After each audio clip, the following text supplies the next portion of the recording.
Pastor Sidney Canhete aqui. Nunca se viu tanta corrupção como em nossos dias. As instituições como cartas marcadas, não tendo um projeto para os brasileiros, para a nação, mas um projeto de poder, um projeto 100% de corrupção. E agora, o que vai acontecer?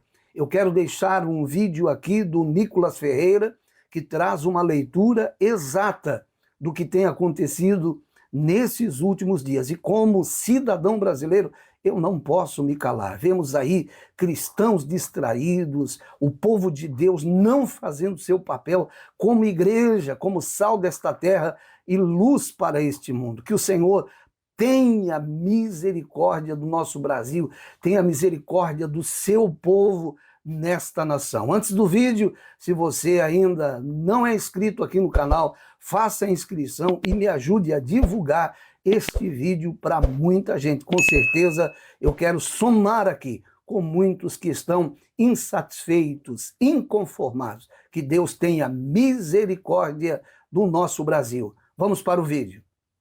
Hoje eu preciso que você preste bastante atenção nesse vídeo. E sim, mais uma vez nós vamos falar dele, Alexandre de Moraes. Hoje, como você deve saber, o Alexandre de Moraes foi sancionado pela Lei Magnitsky. Magnitsky do amor. Parei, o assunto é sério. Mas o que é de fato, a Lei Magnitsky? Basicamente é uma lei criada pelos Estados Unidos para poder sancionar pessoas que são responsáveis por violar direitos humanos e corruptos ao redor do mundo. Antes que você fale, Nicolas, mas isso não está ferindo a soberania do outro país? Não, porque as sanções são aplicadas às empresas americanas que tiverem contato com quem está na lista. E impede, por exemplo, a entrada do Alexandre de Moraes no próprio Estados Unidos, ou seja, sobre o próprio país deles. Além disso, Itaú, Bradesco, Santander, Banco do Brasil, Nubank, Inter e demais bancos devem bloquear contas, ativos ou cartões caso possuam vínculos com Alexandre de Moraes. Proibição de entrada no país, suspensão dos cartões como Visa e Mastercard, porque são de lá. Todo e qualquer banco brasileiro que estiver mantendo vínculo com ele estará sob risco, inclusive o Banco do Brasil, que é por onde eles recebem o seu salário. Mesmo ele dizendo que não tem conta nos Estados Unidos, que não tem nem intenção de visitar o país, o buraco é um pouco mais embaixo. Agora nós temos um juiz da Suprema Corte do nosso país, juntamente com Hezbollah, Hamas e Al-Qaeda. Grupos terroristas, mas não para aí. Bem embaixo do seu nome está o PCC. Exatamente. Nós temos um juiz exatamente na mesma lista de sanção, juntamente com o PCC. Então fica bem difícil, para quem diz que eles estão salvando a democracia e está numa lista literalmente com corruptos, com criminosos, com violadores de direitos humanos. Até mesmo porque não é só os Estados Unidos. Parlamentares da Europa pedem congelamento de bens de Moraes. 16 parlamentares da União Europeia. E outra, essa foi a primeira sanção. Podem ocorrer mais sanções, como por exemplo, impedir empresas americanas de prestarem serviço ao STF. E inclusive daí. Isso literalmente pode tirar o site do STF do ar, impossibilitando o uso de plataformas eletrônicas e inviabilizando o trabalho do STF. E agorinha aconteceu isso aqui também. Tagliaferro, quem é Tagliaferro, Nicolas? Ele é ex-assessor do Alexandre de Moraes. Ele disse que Moraes usava gabinete para perseguir a direita, choca um total de 0 pessoas. Mas o importante é que ele decidiu sair do Brasil para poder denunciar os abusos praticados pelo Alexandre de Moraes. Ou seja, eu, tu, todo mundo está ansioso para que esse cara vai falar. Nisso tudo surgem-se 2 perguntas. Nicolas, pesquisei, dei uma olhada e a Lei Magnitsky ela já foi aplicada em outras autoridades e não deixou de ser ditadura os locais onde os Estados Unidos fez isso. Sim, de fato, você tem razão. Mas há um diferencial. Todos esses locais, como por exemplo até mesmo a Venezuela, Cuba, já era uma ditadura 100% instaurada. Aqui no Brasil a gente ainda tem respiros de democracia, como por exemplo falar na internet. Muito embora ele mesmo já tenha derrubado minhas redes sociais. Mas enfim, a gente ainda pode usar por um tempo, Então sim, você está correto. Não é nenhuma bala de prata. Também porque a gente está tentando matar um vampiro. Mas é sim, uma bela de uma rachadura nessa tirania que inclusive foi feita por brasileiros. A Lei Magnitsky é a maior ou única esperança de um Brasil livre de comuno-larápios. Olavo de Carvalho. Esse tweet até poderia ser algo assim normal, se não tivesse sido feito em 2020, por essas e outras que eu peço para vocês estudarem esse cara, porque inerrável.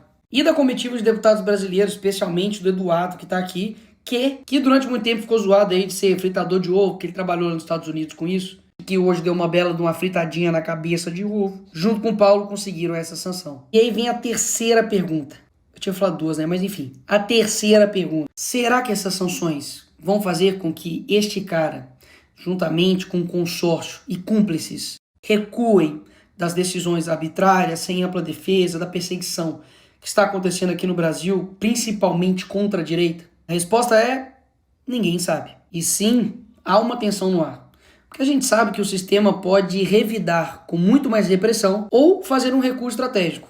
Mas nos dois casos, ambos são possíveis e perigosos. Por isso mesmo que a gente precisa reconhecer o que está acontecendo externamente, mas não deixar de fazer o nosso papel internamente como Brasil. Eu já te aproveito para poder te chamar para dia 3 de agosto, neste domingo, nós estamos nas ruas do Brasil. Eu estarei de manhã em Belo Horizonte, na Praça da Liberdade, e à tarde estarei em São Paulo, na Avenida Paulista. Ah, Nicolas, mas por quê? O que o Alexandre de Moraes fez e o sistema fez de tão horrível assim pra gente ter que ir pra rua? Poderia ficar aqui horas te mostrando. Não vou te colocar só alguns pontos. Primeiro, violação sistêmica de direitos e garantias fundamentais. O Alexandre de Moraes tem marcado prisões preventivas, arbitrárias, 17 anos para quem roubou uma bola assinada pelo Neymar no Congresso. Quebra de sigilo, censura prévia, como fizeram com o Brasil Paralelo, não deixando ir ao ar um documentário. Ausência de contraditório, restrição de defesa, basta você ver 5 minutos sobre o julgamento aí da trama golpista que você vai ver tudo isso que eu tô falando. Inquéritos ilegais e sem fim, basicamente ele abre inquéritos sem nenhum tipo de fim, de prazo,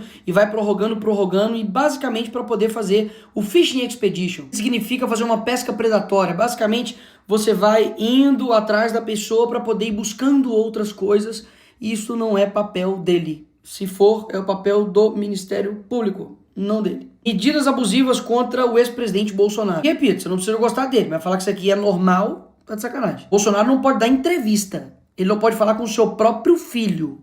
Pô, isso não é ser imparcial. Ativismo judicial para interferir na política econômica. Isso aqui é o exemplo mais recente que a gente tem. O Congresso derrubou o aumento do IOF, o PT recorreu ao STF, que fez um sorteio, o sorteado foi o Moraes, o homem sortudo. Ele decidiu para poder manter o IOF, ou seja, interferindo absurdamente não somente na política econômica, como também no outro poder, que é o legislativo. Censura institucionalizada e perseguição ideológica. Jornalistas, influenciadores, parlamentares, inclusive eu tive minhas contas derrubadas por ele. Toda essa galera aqui vem sendo perseguida, a liberdade de expressão virou alvo sob pretexto de combater desinformação, isso aqui é fake news, e fazendo punições desproporcionais. Quero lembrar que o deputado Daniel Silveira foi dessa forma preso, já está há quase 5 anos preso, e o crime dele foi um vídeo que ele fez atacando a democracia. Sexto, concentração inconstitucional de poder, porque não sei se você sabe, ele é uma multipessoas. Ele atua como a vítima, investigador, acusador, julgador, executor, reúne todas as funções basicamente em um juiz só. E por fim, toda a construção de uma narrativa de trama golpista, que na verdade a gente sabe muito bem que é para poder perseguir quem estava de verde e amarelo. Se tivesse todo mundo de vermelho falando que era esquerdista, invadindo o Congresso, como já foi feito várias vezes, aí estava todo mundo livre e em paz. Isso aqui é somente a pontinha do iceberg, porque eu reuni tudo isso aqui para poder protocolar um pedido de impeachment do Alexandre de Moraes com base nesses novos fatos que nós temos hoje. Ou seja, o mínimo que você tem que fazer agora, depois que esse vídeo acabar, é ir até o seu senador e pedir para ele se posicionar para que ele seja a favor do impeachment do Moraes. E você pode me perguntar, mas Nicolas, por que eu tenho que saber de tudo isso? Sobre Alexandre de Moraes, sobre sanções, sobre todas essas questões. O que isso muda na minha vida? Tudo. Tudo. Porque basicamente durante muito tempo, o brasileiro só vai pra rua quando sente no bolso, né? E é claro que eu quero ter o país com uma economia pujante, com empreendedores, com a gente, enfim, conseguindo viver um país de maneira digna. Mas a nossa liberdade não importa. Mas a verdade e a justiça passaram a ser palavras somente para a gente aprender a escrever um texto? Não, eu não quero ter um país assim. Um país que se preocupa somente com a economia, mas que no âmbito da moral, no âmbito da liberdade, nós somos uma ditadura, uma tirania? Peraí, não é assim que eu imagino um novo Brasil. Então sim, é um trabalho de formiguinha. Conscientizar, falar com as pessoas, ganhar a opinião pública, afinal de contas, nós temos aqui, só isso aqui, só a internet. Enquanto eles têm as universidades, têm os tribunais, tem a Globo, tem toda a mídia tradicional do lado deles. E eu não tenho dúvidas que para melhorar vai ter que piorar muito ainda. E aqui vai meu ponto final. Tudo que eles querem que você faça é desistir, ficar desesperançoso, falar que nada dá certo, que não adianta, mas vai por mim. A gente não pode ter menos persistência do que esses caras. Eles estão há anos, décadas, lutando por um poder. A gente também vai ter que lutar por décadas para poder ter um novo Brasil. Não há mal que dure para sempre. Eu espero que ele já esteja no fim. E se não estiver próximo do fim, que Deus nos dê força para poder enfrentar até o fim.